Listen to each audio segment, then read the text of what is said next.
All right, good afternoon, everyone. Thank you for joining us. It is 12 o'clock. We're going to go ahead and get started. But before we jump too far into this presentation, I want to just make a couple notes. Please make sure that your mics are muted throughout the presentation. Please be conscious of that. Please feel free to write questions in the chat box, but we won't be answering those until after the presentation. And we will open it up to questions after the presentation as well. So we'll be able to do that at the end. For those of you that don't know me, my name is Joe McDonald. I'm the Facility Emergency Manager, and I'm alongside of John Green. I'm the Deputy Chief of Police. And we're going to be presenting the active threat response for the Stratton VA Medical Center today. But before we jump into the presentation, I'd like to open it up to Chief Gibbons for any opening comments.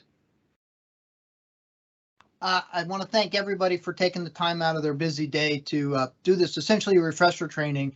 We've been doing this for a number of years in and around the facility in our C-Box, and we thought it, given the recent events in and around the country, that it would be just a good refresher for everybody to let everybody know what our plans are and to assure everybody that the VA Police and facility takes it very seriously, and hope this helps you in some little way.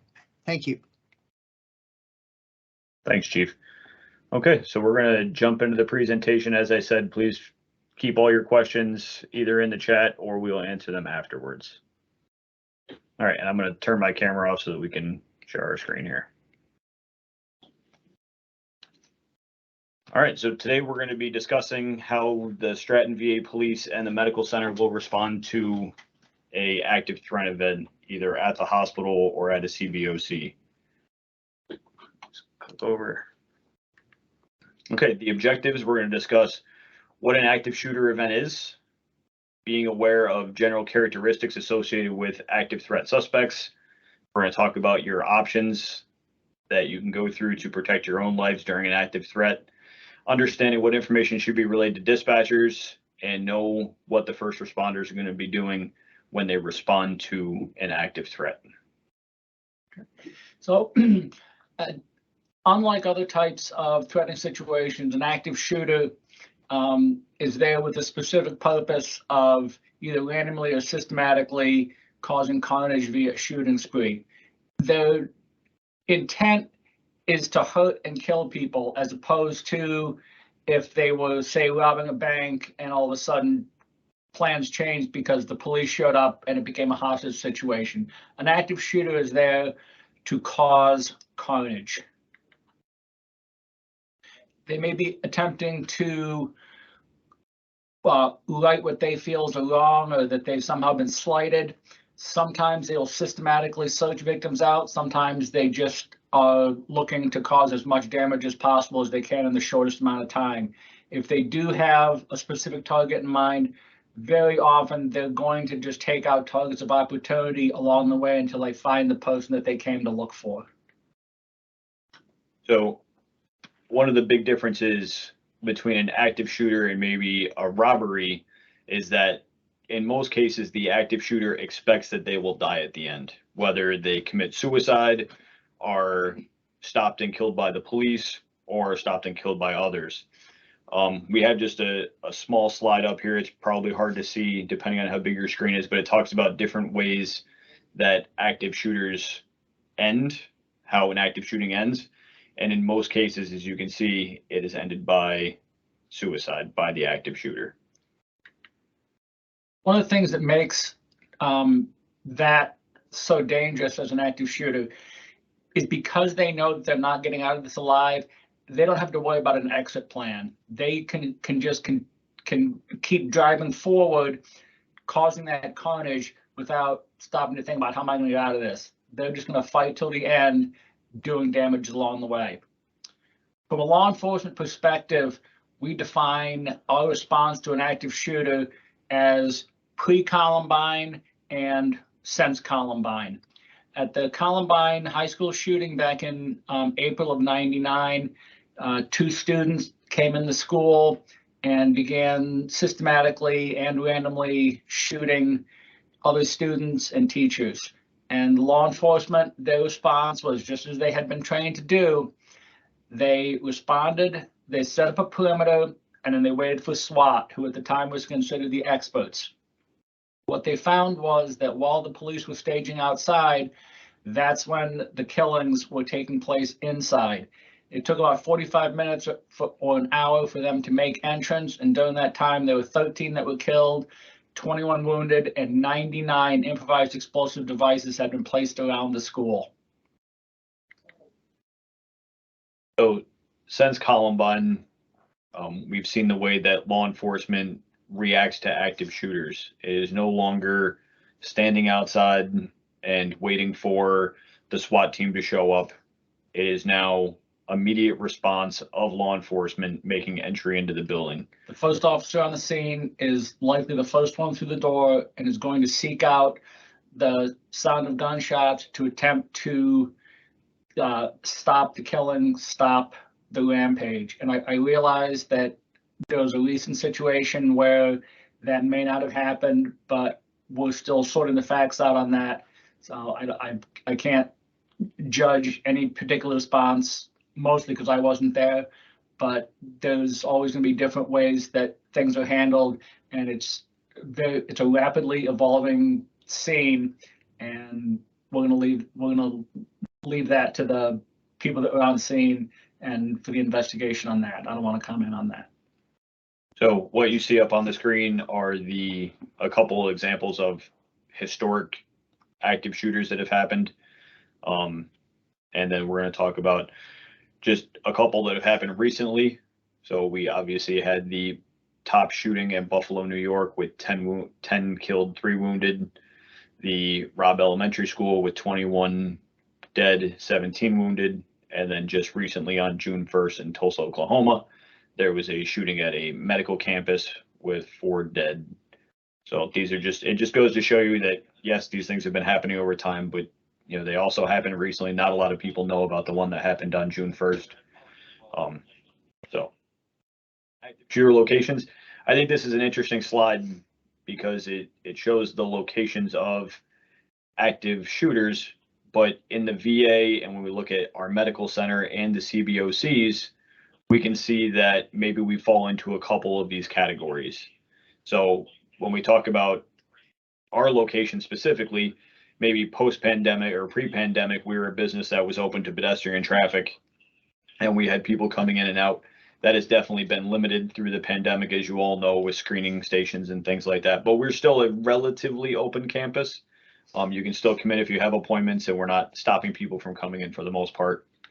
We are in orange there, we are a government property. And in pink, we are also a healthcare facility. So, we could fall into a couple different categories. But since we've really reduced our entry into the building, we're not necessarily a space that is open to the public. We've reduced the number of entrances into the hospital, and now everyone's coming into the hospital is being stopped and at least talked to, which definitely changes the game from a physical security standpoint. Because the police can't be everywhere, oftentimes staff is the best, the first one that's in a position to mitigate loss.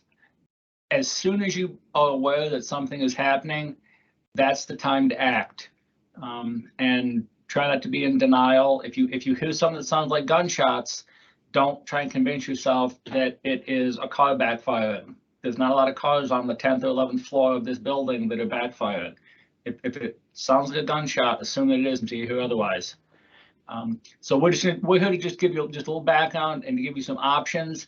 I can't tell you what to do in any particular situation. I can give you some options, and then it's up to you in that situation to decide what is going to work best for you at that moment in time. And also keeping in mind that your options are going to change depending on where you are in the building, who you are with, where the shooter is, and you may choose one option and it may change within a matter of seconds. So something to keep in mind. How are you going to know? John mentioned that you may be the first one that is either on the scene or hears the shooting taking place. But for everyone else in the hospital, when someone calls 62911 and tells the code operator there's a shooting or that they hear gunshots, they're going to notify the VA police, and then you are going to start hearing active threat, shelter in place, over the overhead public address system, over all channels on all radios, and that is how we're going to notify the rest of the building.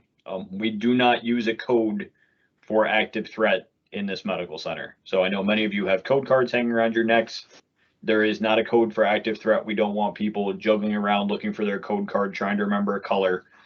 It will be very clear. It will say active threat, shelter in place, active threat, shelter in place. It'll say it multiple times throughout the event. And that lets you know, hey, there's something going on. I either need to pick one of these options, whether it be shelter in place or some of the other options we give you. That's how you will find out about it. Your options are going to be directed by where you're at, what particular setting you're in, who may be around you.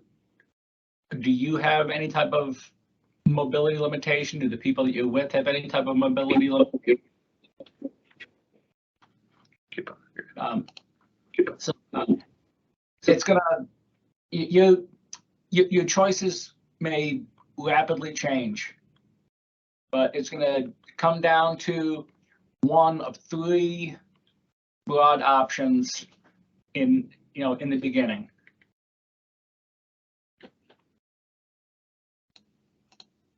Okay. The industry standard that is taught is run, hide, fight. We're the VA, so we can always do something a little different, a little better. We use evacuate, evade, and engage, and that's followed up with comply. We'll get into that in a moment. But run, hide, fight, evacuate, evade, engage, that's your three broad choices, and we'll talk a little about each of those and how they would apply in a particular situation. Evacuating, that's running away. It's not like a fire where evacuation is often used. If you are in a position where you are not likely near the threat, or you have a clear shot towards a clear exit, evacuating, running away is often going to be your best option. If you're right in the immediate vicinity, running away is probably a very good idea. And if you have an unobstructed and visible path to safety, run. When you talk about evacuating or running, if John and I are in the same room and I hear those gunshots or I hear that overhead announcement and I decide I'm going to run and John decides he's going to stay, this is not the time for us to sit down and have a conversation about, running or staying. Hey, we should go. If that person chooses not to go for whatever reason, okay, I'll see you on the other side. Make sure you lock the door behind me or find a good spot. But I'm not going to hesitate getting out of that situation to try to convince somebody else that they should come with me. Leave your personal belongings behind. Don't worry about grabbing your PIV card. Don't worry about grabbing your purse. If your cell phone's right on your desk, grab that, but don't go rummaging through your storage locker looking for it. Stay close to the wall, just a little ways off it. That's going to afford you a little bit extra safety. If you can help others to run and get away, do so. If you can't, then don't. It's up to you as to if you're going to run, but if you do run, commit to running, commit to putting distance between you and that threat. Try and keep anybody from coming back towards the threat, but again, don't delay your exit in order to get into a debate or a physical confrontation with somebody to keep them from running in a direction that you believe is the wrong direction to go. And at all times, you want to keep your hands visible. You don't want to be mistaken for the person that is causing the threat. All right, evade. So this is the hide or shelter in place. If maybe you don't have a clear path to an exit, or you decide I'm going to stay where I am, I think this is the safer option for me. What we want you to do is we want you to find an area wherever you are. Preference would be a solid wood door that locks without a window, but you also have to remember that active threats can happen anytime in the medical center, and it doesn't mean that you are always going to be in your office or in an area where you think, yeah, if this happened, this is where I would go. You need to constantly be looking around you as you're at work, thinking about if something were to happen, this is where I would go. If you find an area, when you find an area, you're going to want to try to barricade that door with whatever is available. That could be, as you can see in the picture, desks, chairs, trash cans, anything that you can do to slow down the opening of that door. You want to turn off the lights in the room. You want to turn down radios in that room, turn off computer monitors. You want to make that room appear as though it is empty and locked. We don't want you to turn your cell phone off, but we would like you to silence your cell phone so that it's not going off at an inopportune time when the person's walking by. I think we talk about it on this slide here, but it's important to remember that an active shooter, they know that they are on a limited amount of time, because they know that, especially in this building, the VA police are here and they're on their way, or anywhere law enforcement is on their way. In most cases, if they don't have a particular target that they're going after, if they encounter a locked door or a door that's difficult to get into, they are not going to spend a lot of time trying to get into that room, because they know they're on a limited amount of time. Their goal is to create as much carnage as possible in that short window. So something to think about. So once you're in the room, take cover away from the door, either to the side of it. You don't want to be right in front. Remain calm. We always say remain calm, and it's easy to say when you're not in that situation, but calm is contagious. So if you are in the room and you're getting very excited and worked up, others are going to see that and feed off of you. This is a great time this is when you should be contacting the 62911, using that, contacting the VA police, render first aid to folks that are around you, if able to, if feasible, but don't go out into areas and try to be bringing people back and endangering your own life. And we talk about this a lot, placing signs next to your windows. If you find yourself in a room with windows, and you can put a sign up that says how many people are in there and no injuries or something like that, because law enforcement will be looking around the outside of the building for notes and things like that. The decision to run or hide is more or less up to you. It's going to depend on exactly as to where you're at and when something is happening and the particular circumstances at that moment in time. That you may be running may be your best option, but then 2 seconds later, sheltering in place might become your best option. So you are the person that has to decide if you're going to run or shelter in place. One thing that a lot, especially because this is a medical facility, one thing that a lot of people have to struggle with and kind of wrestle with their conscience on is, do I try and bring patients with me, or is it okay to run away and leave my patient behind? And the answer is, that's up to you. You're the one that is in the situation. And it's a hard truth that it's possible that no matter what anybody does, somebody is just not going to make it. And you have to make a decision that if I put up that brave last stand, am I going to die? And is this person going to die? Or can I run away, and then maybe in 5 minutes or 10 minutes, when things have started to reconcile, go back and be able to be one of the people that's helping? No one should be telling you that you're wrong for making a particular choice. They may not be in that situation with you, so it is up to you. It is okay to run. It is okay to hide. And you're the one that has to make that decision.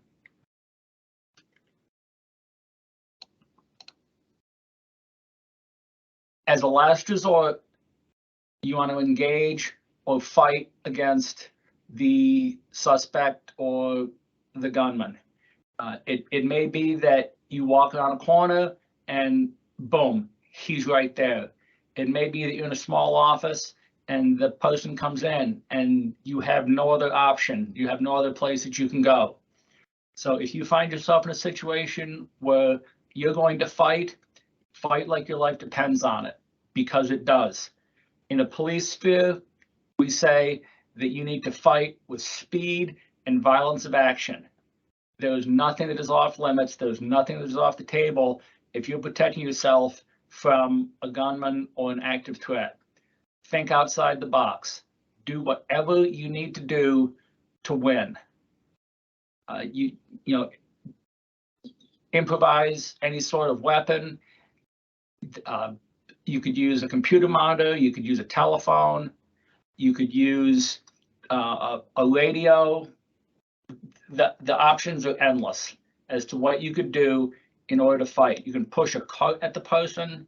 You can just charge at them. If there's two of you in the room, it's 2 against 1. Fire extinguishers, they are an excellent tool of opportunity. If you spray somebody with a fire extinguisher, it's going to make it very difficult for them to see. If you hit them in the face with that spray, it's going to be uncomfortable. They're going to be blind. The powders that make the floor very slippery. And if you spray them and it doesn't work and it's not slippery enough and you have an empty fire extinguisher, now you have a 15-pound chunk of metal in your hands that you can use to throw at them or hit them with it. It's a very versatile tool of opportunity. You're going to want to contact the police as soon as possible. That's why we say to silence your cell phone. We don't want your cell phone ringing if you're in this situation, but you want to be able to call out. Even if you can't say anything, you can just leave the line open and they might be able to hear what's going on at dispatch, whether it be our police dispatch or a 911 center. It's possible that the phone line is going to be overwhelmed also. Especially if there's a heavily populated part of the building, everybody's going to be calling. Just try and give as good information as you can. You know, where you at, what building, what room, is it one person, is it 2 people? Do you know who it is? It's unfortunate that it could be an insider threat. It could be an employee or a patient or another known person.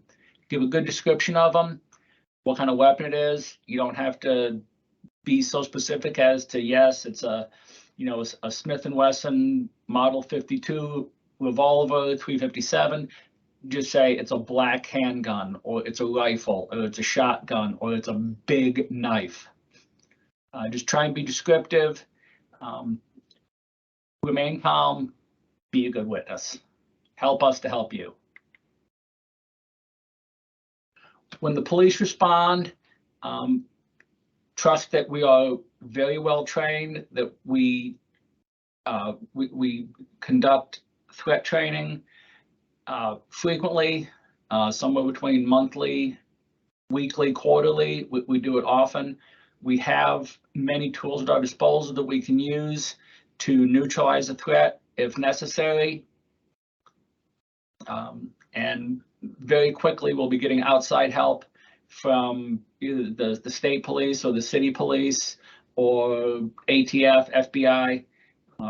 We have enormous amount of backup options available and reinforcements available that will be here within minutes.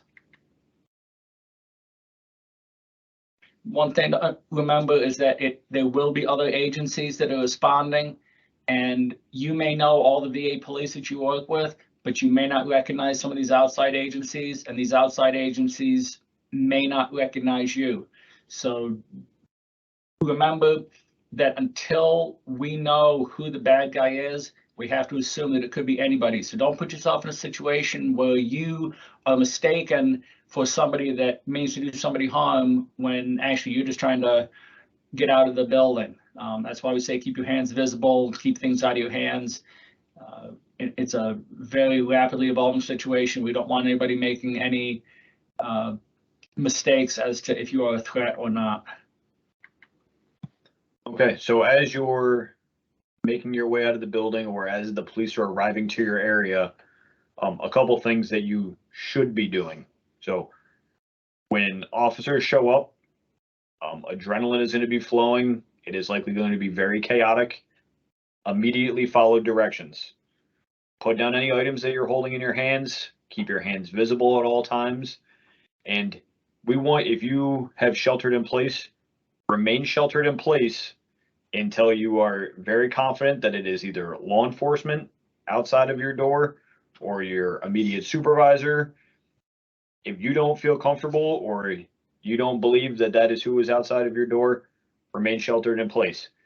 As you see officers, if you have information that will help them, relay that to them. The shooter went down this hallway. He went this way. Especially if the shooter is still engaged in the act. That is going to be information for them to know. Officers, their only goal when they're responding is to eliminate the threat. So they are not going to have time to sit around and have a conversation with you in those moments. It's unfortunate, but until we eliminate the threat, we cannot stop and provide first aid or provide assistance. So when law enforcement responds, we are going to have to step over injured people and continue on until we locate the threat. When you see the officers, don't make quick movements. Don't run at them. Don't grab at them. Don't try and film anybody with your cell phone. You don't want things in your hand when the police are coming in. Like I said, we don't want you to be mistaken for somebody that is a threat when you are not a threat. So I'll just make it very clear. When the police show up, we're going to tell you exactly what to do. We're not going to say please. We'll probably use a couple 4-letter words, and we're going to tell you at gunpoint. After the situation has cleared up, we'll sit down, we'll talk about things, we'll figure out, all the information. But in those first crucial seconds, we're going to have to be very blunt and be very direct as to what we need done. Don't put yourself in a situation where something bad happens that doesn't have to happen. So follow-up actions as the scene continues to progress. Police have neutralized the threat. They're going to be securing the area. You're going to start to see emergency medical personnel showing up. Staff may be called upon to help treat and move injured people, injured veterans or employees. And that's what John was talking about earlier when he mentioned you may decide to evade and try to get away and possibly leave somebody and then be able to come back and help, especially in those first couple minutes after the scene starts to calm down. Because it's a medical facility, we're in a unique situation where we have a plethora of medical knowledge on scene from the first moments. And I talked about remaining in place until visibly or audibly confirming police presence or supervisor presence. So what are we doing to make sure we're prepared? Well, we review our plan frequently. We make sure that we are maintaining good physical security, right? We've had outside audits done on our building by outside law enforcement agencies. We have a physical security officer who continuously does rounds along with all of the other VA police. We do screenings and background checks on employees so that we have a good idea of who's working in our building. We try to provide education for employees. This presentation, a little more condensed, is offered at all new employee orientations. It has been for many years. John and I also are going around the hospital and we provide quarterly training to departments so we can maybe meet at your staff meetings or have designated times where we can come in and talk to staff and we can talk specifically about concerns that you have or your areas and things like that. We also, through the VA police and through our community partnerships, make sure that we're training, communicating, talking to our community partners. For those of you that were around right before the pandemic, we had a very, very large functional exercise out in Building 5 where we had an actual active threat training. We had all the other agencies show up. I believe we had 8 or 9 agencies respond to the active threat from all over our community. And we've maintained those relationships and we continue to talk about our plan and also update our plan based on current events?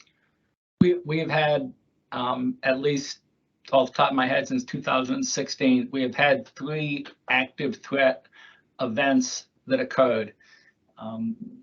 We utilize the information that we've gotten through those experiences to hone our emergency response plan and learn some of the techniques that help us and some things that we needed to work on to be more effective. But we have actually been through the crucible on this on multiple occasions, and we utilize the lessons learned from those events.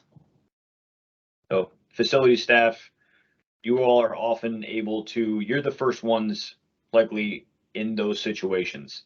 So it is going to be up to you to take those actions to mitigate or possibly prevent loss of life by going through those options and being aware of what is happening around you.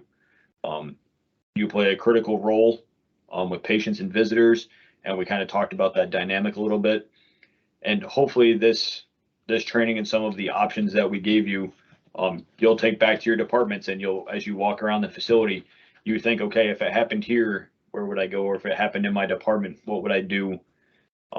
So we try to make sure that this training just doesn't stop at this level, but it also continues on to your workplace. So what can we do? Being aware of what's going on around you, having good situational awareness, being educated, being resourceful, knowing what your options are. And we follow the see something, say something. If something seems out of place or there's something going on that just seems uncomfortable, make the call. Call the VA police and ask them for assistance, and they'll be more than happy to help you.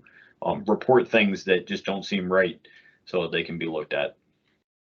If you have questions or comments, or you would like to set up training in your area, Deputy Chief's contact information is there. My contact information is there. And at this point, we will open it up to the floor or the comment section for any questions.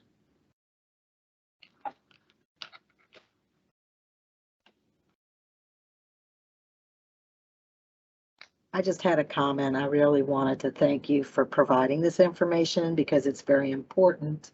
And there are quite a number of clinical staff who really don't know what to do in this type of situation. So thank you very much. Yes, thank you for that. And we hope to do these more often in the future. So thank you for attending. Joe, hi, it's Marianne. I just I wanted to add, we're going to put in the chat box. If anybody has any questions after the fact, you can go ahead and mail them in. Joe and Chief on the SharePoint, Joe and Chief will be looking at them and responding. So I'm going to put that link in the chat box right now. All right, thank you. And before we close out, I know that Gerard Scorzelli is on. I just want to open it up to the executive team. Gerard, if you have any comments you'd like to say before we end this training. Just a couple of quick things here. I know that the director's very on board with this, and the police are very involved, and I just want to make sure that everyone knows that if they have any questions or they want additional training, to talk to the police, and the director, like I said, is very supportive of this, so we'll get you whatever training you need. Thank you. Absolutely. And thank you all for attending. We appreciate you taking the time out of your day today. All right. Have a great day, everyone. Thanks.